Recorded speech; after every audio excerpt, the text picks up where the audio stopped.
शारदा अनामिका सास बहू थे। उनका गहने और कपड़ों का दुकान था। उन सभी के अलग अलग और अपने अपने दुकानें थी। वो दोनों अलग अलग घरों में रहते थे, लेकिन आसपास के घर थे। अनामिका शारदा का बहुत सम्मान करती थी, लेकिन शारदा उस सम्मान को नजरअंदाज करती थी क्योंकि उसे लगता था ये दिखावा है। ऐसे ही दिन गुजरते हैं। एक दिन शारदा जब अपनी दुकान पर थी, लोग आसपास से गुजर रहे थे। आजकल हमारे दुकान पर क्यों नहीं आ रहे हैं? शारदा इस तरह पूछती है। ये सुनकर वो कहते हैं, आपकी दुकान में बहुत ज्यादा भाव है और आपकी बहू की दुकान में कम भाव है, इसीलिए हम वहीं पे चले जाते हैं। ऊपर से आप बात बात पे अड़ी रहती है और एक पैसे भी नहीं छोड़ती। इस तरह से कहकर वो चले जाते हैं। उनकी इस तरह की बातें सुनकर शारदा को अनामिका पे बहुत गुस्सा आता है और वो मन ही मन सोचती है, अनामिका मेरे व्यापार में रुकावट बन रही है, उसे देखना होगा। शारदा इस तरह सोच ही रही थी, तब तक अनामिका के पति रमेश वहाँ से गुजर रहा था। अरे रमेश, दुकान या घर पे क्यों नहीं आते हो? अपनी बीवी के हाथ का पुतला बन गए हो। ऐसी कोई बात नहीं माँ, मैं काम के सिलसिले में घूम रहा हूँ। कुछ काम है बताओ। अरे रमेश, मैं और तुम्हारे पिताजी मक्खियां भगा रहे हैं, कोई काम नहीं है।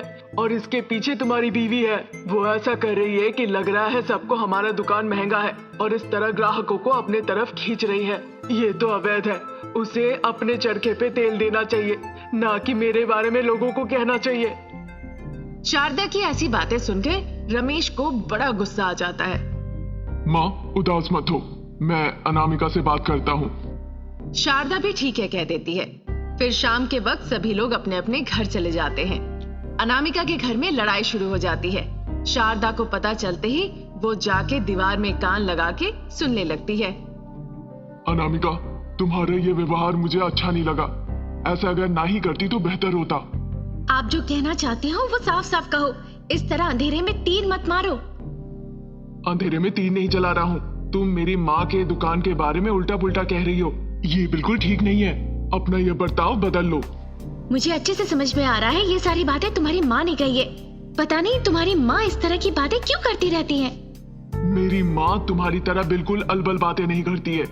तुम बहुत ज्यादा फालतू की बातें करती रहती हो। ओहो, अब तुम्हें बुरा लग गया तुम्हारी माँ के बारे में कह दिया तो? मैंने जो कहा है वो सच है।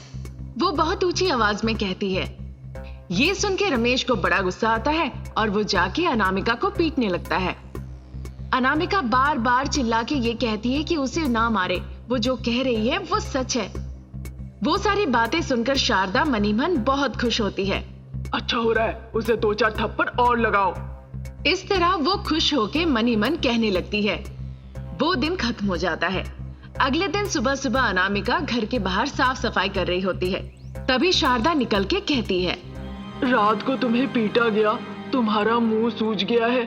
तुम्हें देख के बहुत बुरा लग रहा है अनामिका।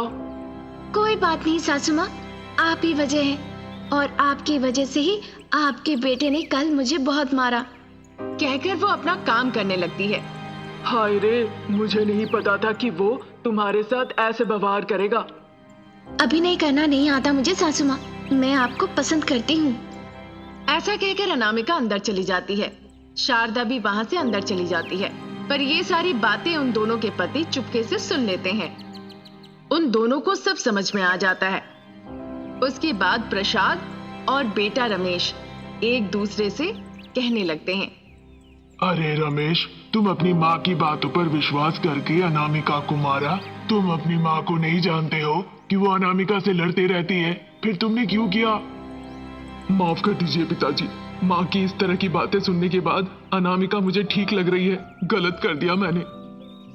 ठीक है, तुम्हें दुखी होने की जरूरत नहीं, पर हम तुम्हारी माँ और अनामिका को मिलवा सकते हैं। तुम्हारी माँ अनामिका को पसंद नहीं करती है, पर अनामिका तुम्हारी माँ को बहुत पसंद करती है, इसलिए ये करना आसान रहेगा। प्रसाद इस तरह कहते हैं। फिर वो दोनों मिलके एक परिकल्पना करते हैं। दिन निकल रहे थे।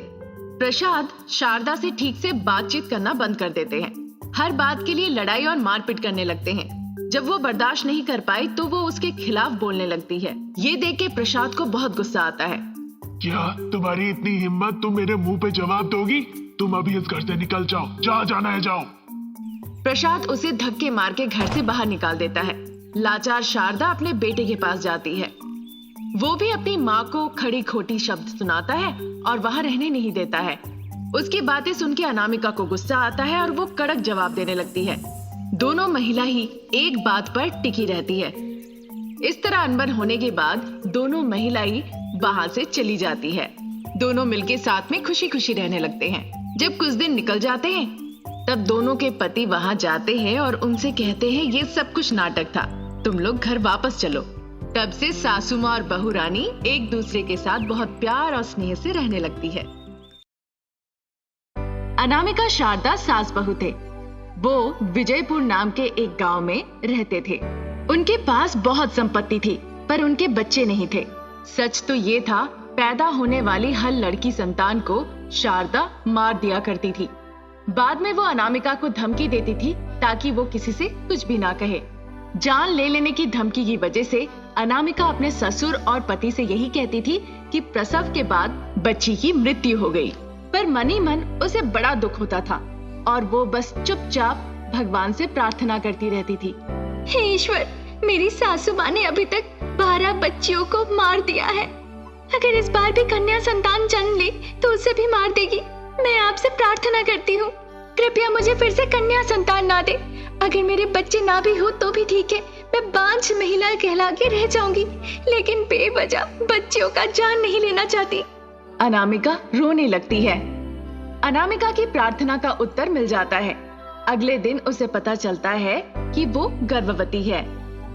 हर कोई खुश होता है, लेकिन अनामिका तनाव में होती है और बस प्रार्थना करती रहती है कि किसी बच्ची का जन्म ना हो, भगवान उसे बच्ची ना दे। क्या अनामिका भगवान से प्रार्थना कर रही हो कि लड़की का जन्म ना हो? जोर जोर से प्रार्थना करो, नहीं तो इस बार बच्चे के साथ साथ तुम्हारी भी मौत हो जाएगी। शारदा की ऐसी बातें सुनकर अनामिका बहुत ज्यादा डर जाती है। दिन निकलते जाते हैं। दर्द शुरू होने के 2 दिन पहले अनामिका अपने पति से कहती है, हर बार मेरे प्रसव के समय आप मेरे साथ नहीं होते हैं। इस बार आप बच्चे के जन्म के दौरान मेरे साथ रहे। मुझे पूरा विश्वास है, अगर आप रहेंगे तो हमारा संतान जीवित रहेगा। पता नहीं अनामिका क्या बात है, लेकिन जब भी तुम्हारा प्रसव का समय होता है केवल मुझे और पिताजी को ही काम के सिलसिले में शहर जाना होता है। इस बार चाहे कितना भी काम हो मैं नहीं जाऊंगा। मैं निश्चित रूप से तुम्हारे साथ ही रहूंगा, ये वादा है। रमेश अनामिका से वादा करता है। ये सुनकर अनामिका बहुत खुश हो जाती है और मन ही मन कहने लगती है, हे ईश्वर, इस बार डिलीवरी के बाद बच्ची का मुंह देखने वाले सबसे पहले इंसान मेरे पति ही होने चाहिए।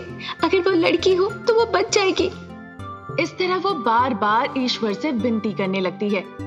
2 दिन निकल जाते हैं। अनामिका को प्रसव वेदना शुरू हो जाती है। उस दिन उसके पति अनामिका को थोड़ा हिम्मत रखने के लिए कहते हैं और वो स्वयं उसे अस्पताल ले जाते हैं। सासू माँ भी अस्पताल आती है। अस्पताल के बाहर बहुत भीड़ थी और वहीं पे प्रसाद और रमेश घूम रहे थे। तब शारदा मन ही मन सोचती है, अगर ऐसे ही घूमते रहे तो बच्ची को मारना संभव नहीं होगा। कुछ तरकीब लगा के रमेश को यहाँ से दूर भेजना होगा। मन ही मन सोचने के बाद शारदा एक परिकल्पना बनाती है और फिर वो रमेश के पास जाके कहती है, अरे रमेश, मैं घर पे ठीक से ताला नहीं लगाई। तुम घर जाके ताला लगा के आना। और मैं अपनी साड़ी भी लाना भूल गई हूँ। अगर वो यहाँ 2 दिन रुकने के लिए कहे तो मैं यहाँ वहाँ नहीं भटकना चाहती। माँ, मैं दरवाजा बंद करके आया हूँ और मैं यहीं पर हूँ ना। अगर कपड़े की जरूरत पड़ी तो मैं जाके ले आऊंगा, आप घबराइए नहीं। मैं थोड़ा तनाव में हूँ अभी। रमेश कहता है। चाहे वो कितना भी बहाना बना ले, पर रमेश वहाँ से हिलने को तैयार नहीं था। शारदा उससे बात करना बंद कर देती है और ईश्वर से प्रार्थना करने लगती है, हे ईश्वर, इस बार एक लड़का दे दीजिए। मुझे बस लड़का चाहिए। इस बार आपके नाम पर प्रसाद चढ़ाऊंगी। ईश्वर से शारदा प्रार्थना करती है। तब तक डॉक्टर बाहर आती है और कहती है, माँ और बच्चा दोनों सुरक्षित है, आप एक बार अंदर जाके देख लीजिए। ये सुनकर शारदा अकबकाते हुए डॉक्टर से पूछने लगती है, डॉक्टर साहब, लड़का है या लड़की? आप खुद ही अंदर जाके देख लीजिए, आपको पता चल जाएगा। वो ठीक है कहकर अंदर जाती है। अंदर जाते ही वो देख के आश्चर्य हो जाते हैं। वहाँ एक साथ 12 झूलों में 12 बच्चियां थी। ये देखकर शारदा वहीं पे बेहोश हो जाती है। रमेश भी बहुत आश्चर्य होता है। एक डिलीवरी में 12 बच्चे, ये कैसे संभव है? रमेश सोचते ही रह जाता है। फिर वो बेहोश पड़ी शारदा को उठाता है। हे ईश्वर, ये आपने क्या कर दिया? मैंने आपसे कहा था एक पुत्र संतान चाहिए। मैंने 12 लड़कियों को मारा था।